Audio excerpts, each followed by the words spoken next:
gradually. Currencies, just a little view of the last two recessions and where we are now. 2002, the dollar actually got stronger.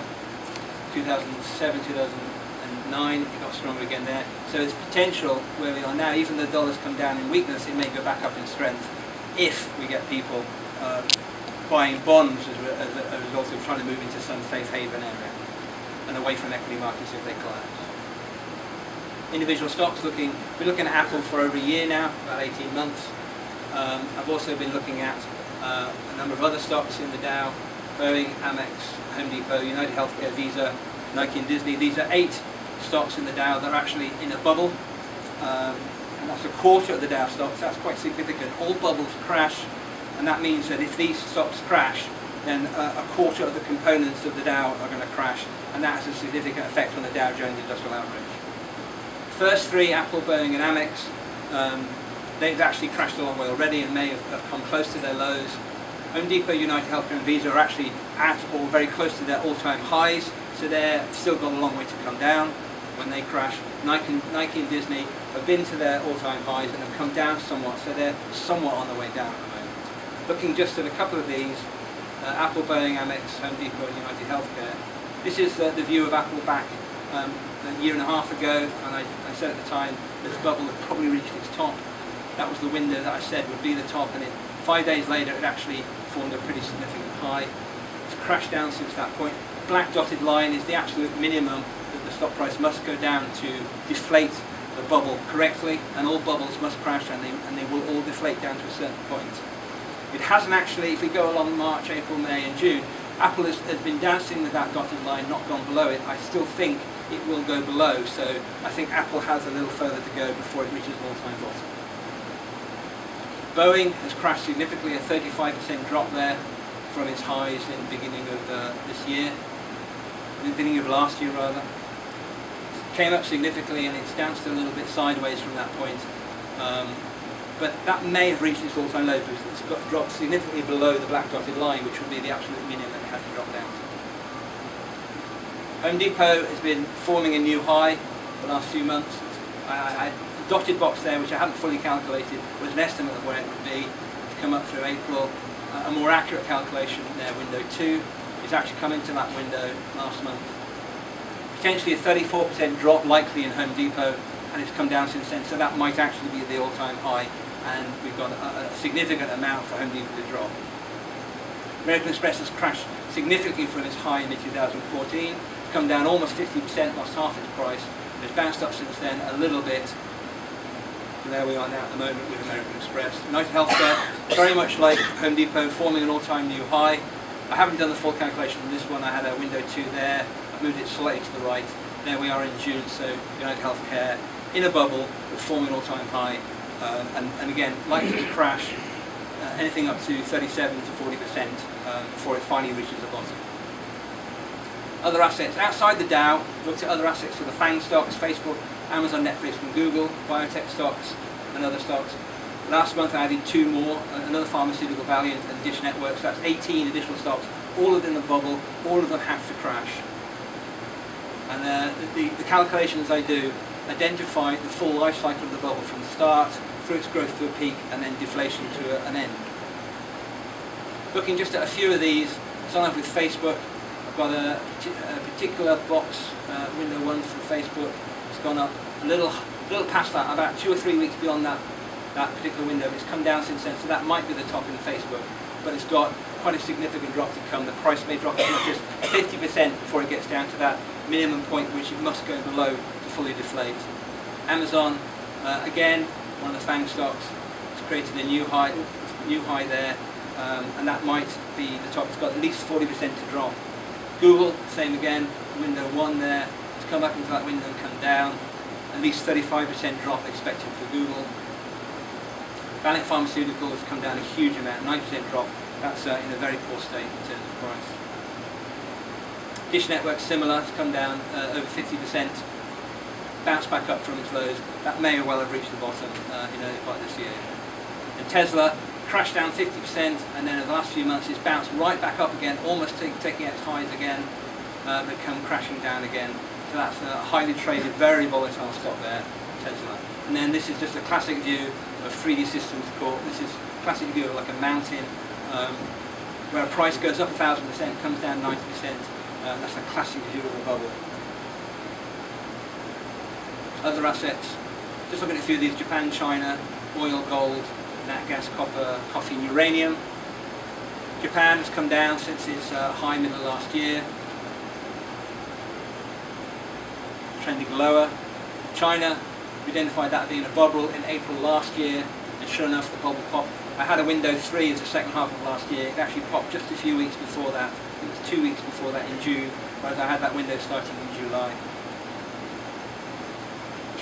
Just going back there. At the end of last year I said that the index in China still had another 1,200 points to fall, because it has to come down to that dotted black line, which is the absolute minimum to deflate properly, and it has come down to that point, come back up again. But I still think it has further to fall. I did some other analysis. This is the long-range view of the index in China. That's the top of 2007. There was a large bubble point there, and that crashed down into 2008. And there's the top we've just seen last year, 2015. That dotted line there, that's the point where all bubbles must drop below that point. That's why I've got 100% of bubbles that expect to go below that point. The next line there, calculated mathematically, is 95% of bubbles I'd expect to go below that line, then 35% below that line. So a full 60% end up between those bottom two dotted lines. So mathematically, most bubbles will come down to that period. Some will be a little bit above, and some will be below, but almost 2/3 of bubbles will be between those two lines. So I expect China probably to come down to the bottom two lines somewhere in the next year. So it's still got a long way to go, and I've calculated that as from April 15 close, which is still a couple of months back. It's still got a 30 to 50% drop. It's come down 10% since I wrote this, but still got, I think, a lot further to come in China. Oil bounced in the early part of this year. I had that as window 5. I had window 6 actually split up into two windows, 6 and 7. The market has come up to there for the price of oil. Looking back last year, there was a low in March, and the rally off that low looked weak, and it had a break point both on the daily and the weekly charts where the momentum failed, and therefore I believed at the time that rally would fail, and it did. Looking at the February low this year, that has got similar characteristics. The rally we've seen for the last few months has got similar characteristics. It's broken on the weekly charts as we move forward a little bit more, and therefore I have a concern that this rally won't continue. Last month I identified the fact there's a bit of a rising wedge with the price at the moment. This is a daily chart for oil, the USO fund, and the OPEC meeting was at the beginning of this month. I said that's where the particular wedge formation ends, and at that point we may see a break up or a break down. It's about 50-50 for a wedge in terms of breaking up or breaking down, I think. We saw a very strong downward move in oil last year from June down to August. And I'm saying that we may, if it breaks down for whatever reason, bounce down into window 7 and back up again. And this is what's actually happened. We've seen it go to near the end of that, where the meeting was in OPEC, and then it's come down since then. Potentially could come down further. Again, I don't know what the mechanism would be that would cause it, but certainly from a technical point of view, we might see oil come down again. Looking at it a little bit more closely on the daily chart again. Last month I said we would have a bouncing around in that particular triangle and come down, and this is what we've actually seen. So it has done that. The question is what it does next. Looking at the weekly charts, I said before that the rally that we've got at the moment has broken down. We have a break point on phase 2 build there, so the upward momentum broke on the way up, and it broke again like it did last spring. So with those two break points on the weekly charts, even though we've got a little bit of strength on the daily charts, that might be an indication that this rally won't go much further. It might come down. And looking at the monthly chart, you see is a very specific pattern of a phase 1, an acceleration of phase 2, 9 candlesticks, and a phase 3. We're down to candlestick 7 on phase 3, and I said we had last year a drop in volume and an increase in the rally, but then that broke down. Got a similar sort of situation, a drop in volume and an increase in the rally, and we potentially might have continuation onto an 8th candlestick, which is a particular breathing point on phase 3 we see time and time again. So that's why the fact we got to phase candlestick 7, I would still like to see one more candlestick in a low point form. This is where we actually are now for June, and so we still might have a drop into the next couple of months. gold. That was a bubble formation back in 2011. That was the minimum point that I expected to drop below, and it has dropped significantly below that point. There was resistance back in 2008, 2009. That actually became support way out more recently as the market came down and hit that line. But over the time of that bursting of the bubble, the price of gold has dropped almost 50%, so it's a significant drop. And most bubbles do drop somewhere between 30 and 50%, if not more. Just looking at those last few years, come down, we saw a bounce up and a very, very strong rally, almost exponential at that point. And I said at the time it may not last, but it has still continued. There was a very high volume at that point. I had a window of opportunity 3, didn't actually turn out to be a very significant window of opportunity. But since then, gold has climbed higher, but gone somewhat sideways and higher. And there we are now in June. Looking at the monthly, just like we looked at oil, look at the monthly chart for gold. We had a phase 1, phase 2, but that phase 2 failed. You've got the line. We had another phase 1, phase 2, 9 candlesticks, and then a move down. We're at candlestick 11, and I would expect to see that continue on to candlestick 13 in a downward movement. So that's why I said we've got a downward volume and an upward movement. We might then see candlesticks 12 and 13 over the summer, or certainly sometime during this year, and maybe possibly a retest of the bottom in gold. This is where we actually are. It's gone a little bit sideways, as I said before on the monthly chart, previous chart, and so we might still see something of a drop. So it's not guaranteed this will happen, but it's something to watch out for if you have a position in gold. The last 4 now, starting with Nat Gas. This is a long-term view of Nat Gas over many years. And just look at the last few years where it's flattening out, bottoming out. This time, so this is December. So December, we came down to a low point. I said in February that a bottom could be near. It looked like it, and the characteristics looked like it's a low or bottom in Nat Gas. It's come back up since then, but it has traded somewhat sideways into June. So it's not a huge rally, not as strong as I'd like to see it. Looking at copper, that's come down significantly since the lows in 2008, 2009. Look at the last few years. It's come down end of last year. Beginning of this year, and then bounced up. I said at the time we might be near a bottom around that time. It's come up into June, but it hasn't traded as aggressively as I thought it would. The rally has been up and down, and it's not much higher than the lows at the end of last year, beginning of this year. So copper's not showing, again, like Nat Gas is not showing an aggressive rally. So potentially it could be a retest of the low. Coffee, look at the last few years, a long-term view for coffee. Came down end of last year, hit a low. Again, I said, similar to the other commodities, we could have hit a bottom at that point, and it's bounced up since then, but not significantly and not aggressively. So whether that is the low, we might retest that low or that bottom, we'll see. Finally, moving on to uranium.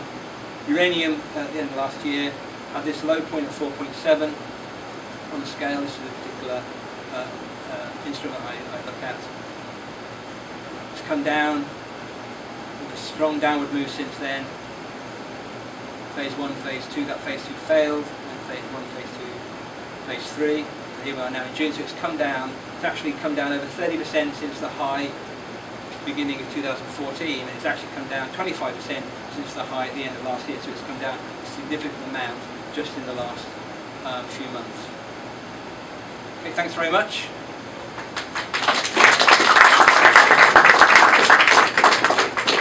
If you're interested to receive my newsletter and any articles I publish, please just give me your name and email address either at the break or at the end of the presentation, and I'll add you to the distribution list. Any questions?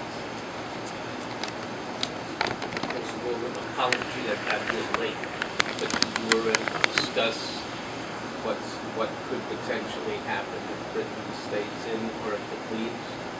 No, I didn't cover that. I mean, my own personal view, I hope they stay. I hope the UK stays in Europe. I think it's a crazy situation to leave, considering the advantages that the UK have, because they're in the EU but they don't have the euro, which means they can control their own currency, but they're also part of a large trading bloc. That's a fantastic deal that they got. To leave that deal, I think is crazy. I hope they don't, but I didn't cover it because the models I have, they don't indicate what political or geopolitical changes are causing an event. They just show what people who are trading the market effectively believes going to happen. Because the market is just an average effect of everyone's inputs. Every trader that trades in a particular market, their input, whether the market goes up or down, it's a collection of their views based on whatever's going on in the world, whether it be wars, whether it be political changes, but the models can't identify just on one chain. But right now, as Daryl said, we're at a high point. We're either going to go high and create a new high, which I doubt, or we're going to go lower, and we've had 2 failed attempts at a new high. And that means that having failed twice and we can't do it, means we could go down quite hard into the second half of this year. Okay, we don't have time for any more questions. But David will be here during the break, and he's going to come to the bar. Drinks afterwards. So he's hanging around, so he'll answer whatever question you have. Thanks very much. And this is Patrick Rooney, who will now discuss trading psychology. He's an expert trader, so you should listen to him very carefully. And then we will have a break with you guys. So as Joe said, I'm Patrick. I'm a founding partner of Main Street Trading. We're an industry analysis firm striving to close the gap between Main Street and Wall Street. It's just general disclaimer, I do have securities licenses, so this is not an offer to sell securities. Like, I'm not pitching any stocks to you, etc. So, intro to market psychology. What are traders thinking? So market psychology is just the overall sentiment or feeling that the market is experiencing at any particular time. So what this just means is what are traders feeling? What are the pros doing? Like, what are they feeling? Are they greedy? Are they fearful? Are they buying or selling? Like, it could be related to the VIX, volatility index, anything like that. As I said, there's a variety of factors that contribute to the market's overall mentality and sentiment. Math versus myth is something that I can talk about later. And also the expectations versus reality of the market. So Main Street Trading, I'm talking on Main Street Trading's behalf, not my behalf. Main Street Trading, we believe that you should follow the market and not lead it. Leave leading the market up to the pros. So the market players, this is the most important part of market psychology. So there's the pros, there's institutional traders, so like the sales traders at like, Goldman, JP Morgan, Morgan Stanley, big banks like that. Hedge funds and trading firms which are managing the most money. In my opinion, they're really the ones that are moving a lot of the market. There's high frequency trading firms, black boxes and dark pools, and then there's Main Street. So there's retail traders, financial planners, advisors, myself, all of you guys, Daryl, just all of us. So in your guys' opinion, who's managing the most money of any of these? Like, anybody could just shout it out. Pros. Not Main Street. I wish it was Main Street. And so that being said, who's moving the market most of the time? The pros. So leave leading the market up to the pros, just follow it. There's no reason to try to lead it, no reason to try to pick tops and bottoms, just follow it. The trend is your friend. So here's the theory that my firm came up with. So it's just a very simple concept. You should never overcomplicate trading. I guess there's a lot of good models out there, there's a lot of good strategies out there, but in terms of trading, if it's short-term trading, at the end of the day, the market goes up, down, and sideways. You just have to be on the right side of it. So for this example, let's assume that there are just 10 market players. Let's say there's 10 people in the world that are trading stocks. And there's just one underlying. All of them are equal size. Like, there's no hedge funds. There's no retail traders. Everybody's just one size. There's no advantages. There's no insider information. There's no indicator that'll tell you the future or anything like that. So there's just 10 people.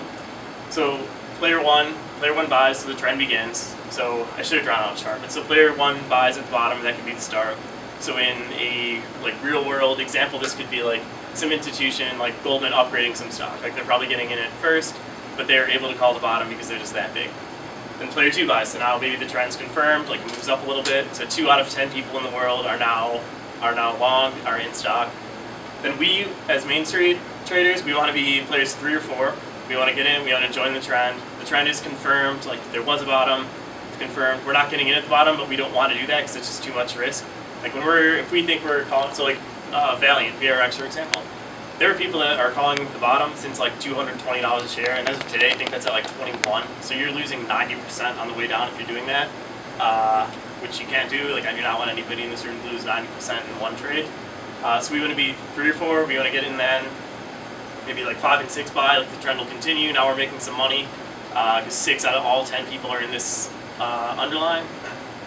Maybe 7, 8, 9 buy. The trend might start to exhaust. There's only one person left in the world to be buying stocks, so there's just nobody else to buy. And so a real world example of this could be what I would say is that, so if CNBC is saying everything looks amazing, everything looks great, the world's amazing, there will never be a chance for recession again, everybody should be buying stocks, it's probably too late, you're probably going to be number 9 or 10. just because everybody's already bought. If CNBC